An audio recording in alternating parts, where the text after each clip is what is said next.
Assalamualaikum warahmatullahi wabarakatuh. Perkenalkan, saya Vina Rika Dwi Oktaviani.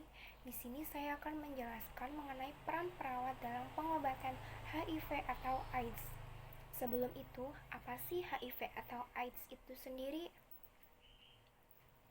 Nah, HIV atau Human Immunodeficiency Virus merupakan virus yang merusak sistem kekebalan tubuh manusia dan sel CD4 atau jenis sel darah putih atau limfosit. Semakin kuat virus dalam menghancurkan sel CD4, maka tubuh beresiko lebih tinggi untuk terkena berbagai jenis infeksi dan berbagai jenis kanker lainnya. Untuk AIDS atau Acquired Immunodeficiency Syndrome merupakan kondisi yang disebabkan oleh infeksi HIV stadium akhir atau stadium lanjut, di mana penderitanya mengalami berbagai infeksi oportunistik atau kanker akibat penurunan daya tahan tubuh yang dikarenakan infeksi virus HIV. Untuk penularan HIV atau AIDS, HIV adalah infeksi yang ditularkan melalui hubungan seksual. Virus ini dapat ditularkan melalui hubungan seksual atau hubungan intim yang tidak aman, yaitu oral, vaginal, atau anal dengan pengidap virus HIV tersebut. Penularan lainnya seperti transfusi darah yang terkena HIV atau berbagi suntikan dengan penderita HIV. HIV juga dapat ditularkan dari ibu ke bayi selama kehamilan, proses melahirkan, dan menyusui. Namun, penularan tidak dapat terjadi melalui kontak langsung, udara, sentuhan, pelukan, ciuman, dan alat makan dan minum lainnya. Untuk gejala HIV atau AIDS, biasanya tergantung pada fase-fase infeksi. Ada 3 tahap ya. Yang tahap pertama, HIV akut. Biasanya gejalanya yang timbul mirip flu seperti demam, sakit kepala, nyeri otot, nyeri sendi, ruam kulit, sakit tenggorokan, dan pembengkakan kelenjar pada area leher. Untuk tahap kedua, ada infeksi klinis laten atau HIV kronis, HIV inaktif, atau dorman. Gejalanya yaitu terjadi pembengkakan kelenjar getah bening, tapi tidak ada gejala khusus atau bahkan tanpa gejala sehingga disebut sebagai infeksi HIV asimptomatis. Untuk tahap ketiga atau tahap terakhir ada AIDS. Pada tahap ini, penderita dapat mengalami berbagai infeksi secara langsung. Gejalanya meliputi berkeringat pada malam hari, demam berulang, diare kronis, bintik putih atau lesi yang terus-menerus pada area lidah, atau infeksi jamur pada rongga mulut. Lalu, keletihan yang terus-menerus, berat badan turun drastis, ruam kulit atau benjolan, sesak nafas, selalu merasa lemah, dan mudah marah atau depresi. Selanjutnya ada penyebab HIV atau AIDS. Di negara Indonesia, penyebaran dan penularan HIV paling banyak disebabkan melalui hubungan intim atau seksual yang tidak aman dan bergantian menggunakan jarum suntik yang tidak steril saat memakai narkoba. Seseorang yang terinfeksi HIV dapat menularkannya kepada orang lain, bahkan sejak beberapa minggu sejak tertular. Semua orang berisiko terinfeksi HIV.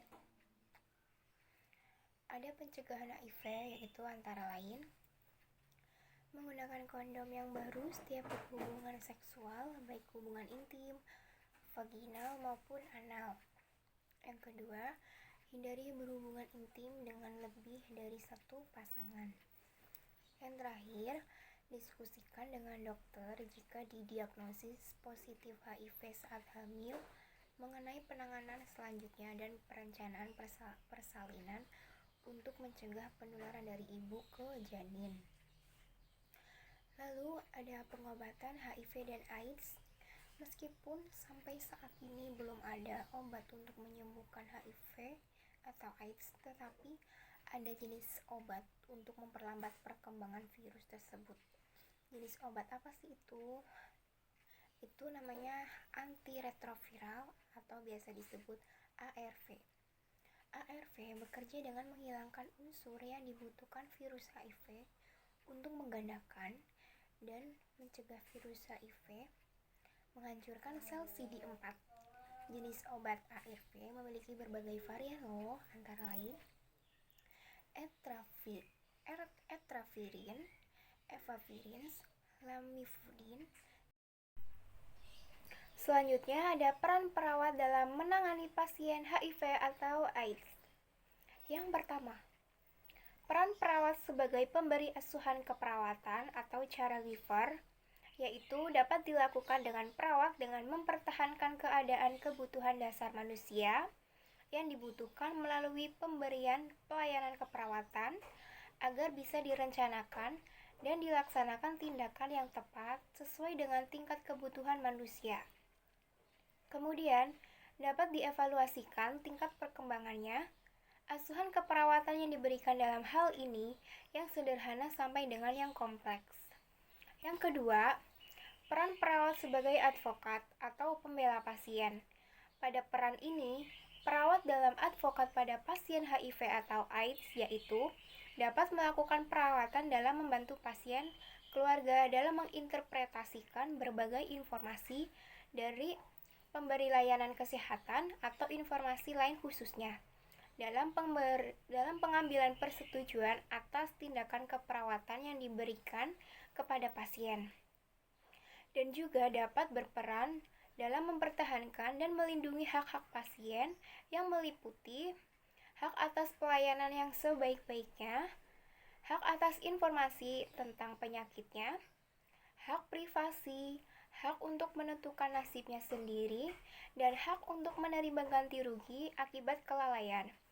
Yang ketiga, ada peran perawat sebagai edukator atau pendidik. Dalam peran ini, perawat sebagai edukator pada pasien HIV atau AIDS, yaitu peran perawat membantu klien dalam meningkatkan tingkat pengetahuan kesehatan, gejala penyakit, bahkan tindakan pengetahuan yang diberikan sehingga terjadi perubahan perilaku dari klien setelah dilakukan pendidikan kesehatan tersebut. Yang keempat, ada peran perawat sebagai kolaborator. Dalam peran ini dilakukan karena perawat bekerja melalui tim kesehatan yang terdiri dari dokter, ahli gizi, farmasi, dan lainnya, dengan berupaya mengidentifikasi pelayanan keperawatan yang diperlukan termasuk diskusi atau tukar pendapat dan penentuan bentuk pelayanan selanjutnya. Yang kelima, ada peran perawat sebagai konsultan atau penasehat. Dalam peran ini, perawat sebagai tempat konsultasi terhadap masalah atau tindakan keperawatan yang tepat untuk diberikan peran yang dilakukan atas permintaan klien terhadap informasi tentang tujuan pelayanan keperawatan yang diberikan. Sekian penjelasan dari saya. Apabila ada tutur kata yang tidak sopan atau tidak berkenan, saya minta maaf sebesar-besarnya. Terima kasih. Wassalamualaikum warahmatullahi wabarakatuh.